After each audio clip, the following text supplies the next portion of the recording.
Assalamualaikum warahmatullahi wabarakatuh. Daawwattoota keenya ergaa gabaabduu takkaan isinii qaba. Na hordofaa isiniin jecha dhimma waa'ee obboleessa keenya Hussein Yusuf Jiloo takkaahuu bahaliyaa kee Manyaawee irrattiin ergaa isinii qaba. Assalamualaikum warahmatullahi wabarakatuh. Daawwattoota fayyuma nageenyaa sanbadaadha. Maqaan kiyya Hussein Yusuf Jilooti.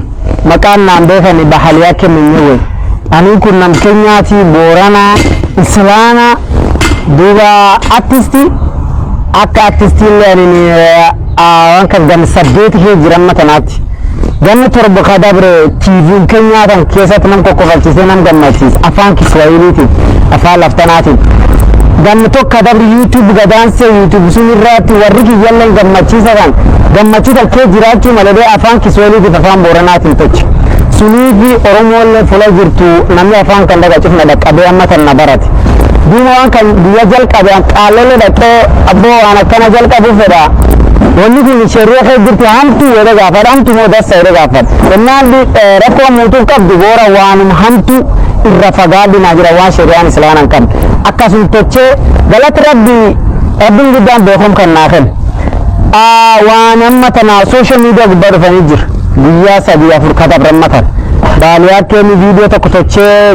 waan nuti kadari akkamtu haasa'ee akkamtu narra dubbate kadari akkum dasaalee narra dubbate naabuwallee cuf galata cufti beekum duuba kanarra dubbateellee waan kan jalqabeellee labda hanneen guddoolee naan qabu jechuun gorsummaa fanaa qaba maan jennaani viidiyoo tokko jira ta'an ijoollee keen qarqaaree viidiyoo hojjaa agartu viidiyoo hedduu hojjadha chaanel hedduu gubbaatti jechuuni ani ijoolleen keen qarqaare malee hammeeni dibiileen hin jirtu hayya namgari ka waan uffata dubbatee jira uffat kallee atalaaltu uffati kun jaarrolee kusheetii Kenya kusheetii waan kan naqatu nam safaraatiif ka Boorana waa talaal aksentii nan dubbadulleen taafaan safara hojja Kiswahilii deebisa jechuun akkan naqatu warri safaraa guddin akkan naqatu jaarrolee warra ta Boorana allee guddin akkan naqatu jechuun akka islaana haayee islaan maqaa yakkaa takka matanan seen maan jennaa allee diin biyyi jaaladha hayyee gosti jaalle ammeenni dibiin qabuufi ayo anile nam diini soome rabbiin guddaani akif yana barsiifte so alleeni furrandi ka dirri faabeeku diini ajana yakkuufillee no injil maan jennaani turi diyaadi namni cufa mootiin honja indiyani so ani tuni qabammee suni qaba akkam tunarraa softanii akkam akkada sanarra dubbatanii yoo dhabeellee namni dhabe in gorsan aboyaa dhabde edanitti gorsan malee sini hadhan kagari nyaareellee kagari yana gorseellee duuba yoo dhabeella wanneen isaniin jedhu raalladinaa qabadha ifannaa godha biranaa deema taichi akkasuni chaanali obboleeyyaninti kan chaanali warra irratti hojjanne sulleen qarqaarsuma obboleessi keenya chaanali yuutuubi qabna chaanali kun hojja warra argachuu feete viiyusii fi sabskiraayibers feeti kan nu qarqaare akkuma argannu obboleeyyanti ta Oromoo jedhee direjee irratti hojjanne aidiyaa warra gadiin dhufu aboo aidiyaa kana kanna nu hojjechuu dandeetta fila jaarsatan akkasiin hojjanneef so anini waan ani san jedhu yoo dhabeelle biranaa deema yoo anini tuseenne waan anini waan sani feelfa ta'elle agurguddee san gammachiisu jira walumaa jira namallee sanuma gas gammachiisa viidiyoo dhibiille dassaa akkasisa islaana dhiibi qaba ta'e jireen garsiituullee aadaa islaana gubbaanaan garsiituullee dhuga jira walumaa jirra inshaallah wanni ani saniin jedhu biranaa deema ifannaa godha qaaloleen irra dubbatan cufan qaalolee maqaa yakkaa viidiyoo sulleen tochine fikiri sulleen matan seennamuun gammachiisa jechuu tochee duum wanni ani saniin jedhu biranaa deema ifannaa godha akka malee san jaaladha akki san na jaalattan sun inshaallah walumaan jirra na hordofa sabskiraayibina allen jedhina abbaan qari sabskiraayibina odeelleen gaddeebi'a bahaliyaa kee sabskiraayib tocha jedha akkasiin sabskiraayibinaa tocha inshaallah Obboleessi keenya akkuma viidiyoo isaa asirra gartan kanatti waa hedduu ergaa inni dabarserraa ergaarraa fudhannee akkuma gaafa dura inni diraamaa yookiin koomedii isaa san yeroo dhiyeessu isa komannetti ammas deebisaa isaatirraa ergaarraa fudhannee jira ergaa isaa san irratti na wajjin turaa isiniin jecha obboleessi keenya ummata muslimaa irra salaammatee maqaa isaa dhugaa kadhalootaa himee maqaa qoosaa habaafatee simatee akkasuma amantaa isaatis islaama ta'uu gosti isaallee Booranaa ta'uu nama aktiivistummaa irra yeroo dheeraaf waggaa dheeraaf ture ta'uu simee as keessatti ergaan inni dabarsee akka jaalala islaamummaa qabu hujiilee hojjete kana keessatti ulamaa gaafatee sheekotii gaafatee deebisaa sheekotiirraa argate irra dhaabbatee akka hojjete kana ibse.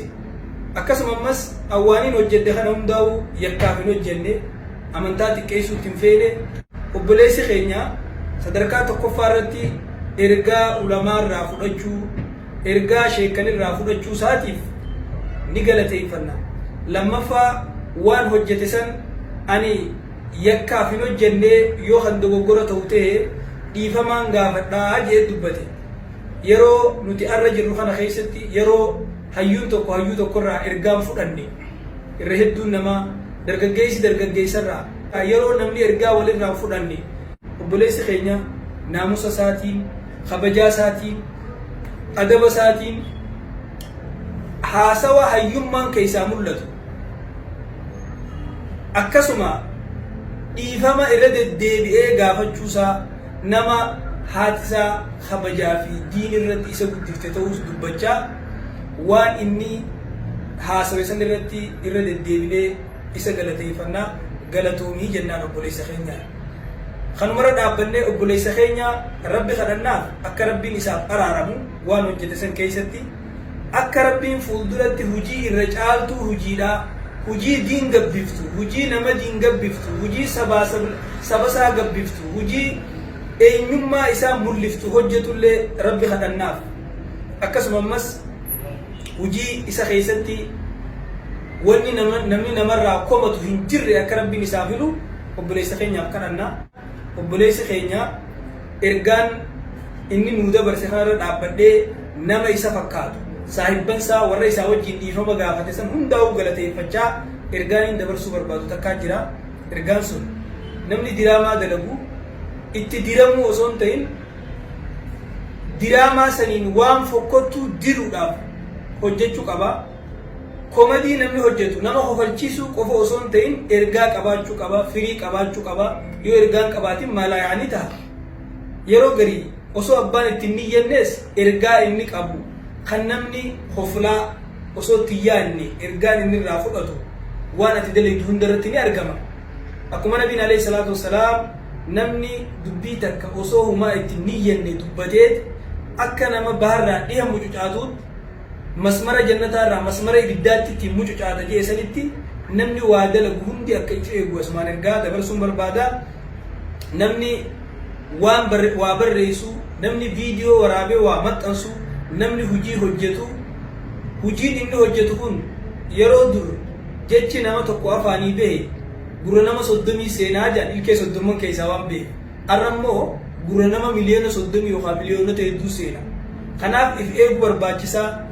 Namni waa barreessu namni waa dubbatu namni viidiyoo waa waraabu hujii hojjetan keessatti yeroo amma jirru kana keessatti hedduu akka namni if eeguu qabu irra deddeebi'ee wanni kun anarra maal fiddi amantaa tiyyarra maal fiddi gosa tiyyarra maal fiddi biyya teenya irratti rakkoo maal fiddi jechuun madaanu malee akka namni hin dubbanne haasawni namni haasa'u yookaan haasa'u miidhaa fidu yookaan bu'aa fidu yookaan bu'aa fiduu fi miidhaa fiduu isaa hin beekamne isa hin beekamin sanirraa if qabee isa miidhaa fidurraa isif qabee waan bu'aa fidu qofa irratti akka namni gabaabbatu ergaa kan dabarsuu barbaada. Kanumarra dhaabbadhee obboleessa kiyya Hussein akkasuma saahibban isaa warra isaa wajjin waan kanarra hojjechuu irratti hirmaatisan ta hojjettan rabbiin dhiifama gaafattan rabbiin dhiifama isinii haa godhu isinii jechaa hujii caaltuu hujii filamtuu rabbi isinii haa filu du'aa isinii goona. Yeroo isin dogoggortan karaan kun dogoggora jennee isinii ibsuun yeroo isin gaarii hojjettan gaarii isin hojjettan irratti isin jajjabeessuun fuulduraas haga rabbiin nu jiraachise isinii wajjin jirra. Galatoomaa ulfaadhaan jaanii. Assalaamu alaikum wa rahmatullahi wa barakatuh. Assalamu alaikum wa rahmatullahi wa barakatuh. Daawwattoota keenya haasawaa dhiyootanaa obboleessa keenya Hussein Yusuf irratti komii dhiyaatte deebisaa inni godhe yeroodhaan laalu waan addaatiin na dhagahame. Maalisan namni baay'een komantii jalatti komii qaban maaliif uffanni san akkasii maaliif tana jettan jedhanii laakiin ammoo inni qomo bal'oodhaan biheeti laphee isaa dhalatee awwaan kana keessa kiyyaas rabbiin nabii haa kanaaf hin dalayne ammoo sanumaa'uu dhiifama jee galatoonfate. Haalli san haala nama hundarraa barbaachisu. Akkaataa nama hundarraa barbaachisu. Wanti addanatti ta'e mormuudhaan duratti fudhachuu isaa suniitiitu addanatti ta'e. Ergaan hin qabu tagama isaa haa galatoomuu, amala sanillee haa itti fufu. Amala kam? Amala laafinti komii isarra dhiyaattu fudhachuudhaa san jechuudha. Ergaan nama biraatii qabu jira. Obboleewwan keenya namoonni miseensota FB taatan jechuudha. Yeroodha waan takka dubbattan laallattanii dubbachuudha qabdan. Obboleeyyan keenya komii isarra dhiyeesse gariin uffata qofa irratti xiyyeeffata. Uffata qofaa miti innillee dubbatee jira. Wanti san akka amantii islaamaatti arrarra deebinee walii himuun barbaachisu malee yeroo Allahu akbariin keessatti dubbatamu yeroo ammaas akkasumatti du'aa'ii nama godhuun ayata quraanaa nama qara'uun wanni adda addaa kan dubbattu amantii calaqqiftu baay'eedha keessa jira. San hundaafuu foon lafa jiruu fi allaattiin samiirra wal fixxee jedha. Kana jechuun hiikaan sidha abbichi nuuni jira dhiifama gaafatee jira. Nuti walii gallee jirra.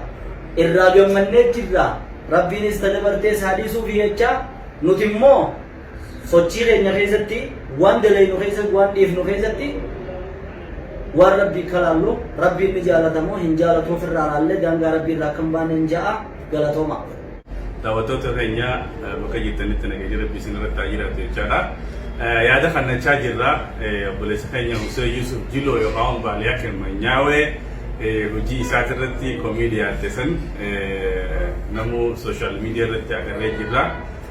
Hojii inni hojjete san caalaa wanni gartee nama gammachiisu akhlaaqa haala inni qabu haala bareedaa inni qabu waan san as bahee dubbachuu dhiifama gaafachuu waan itti yaadallee biyya isaa keessa himu.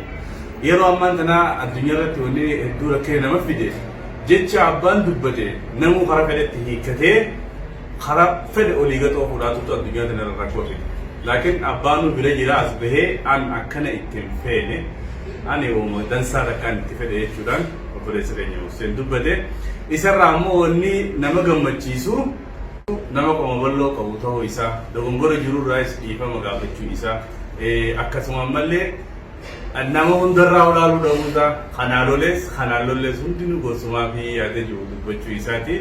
Silaarraa akkaataa gartee haalli namaa addunyaarra badee jiru as bahee maal abbaa isaantu isaan naqee isaan maaltu isaan naqee waan jiruutu akkama ture.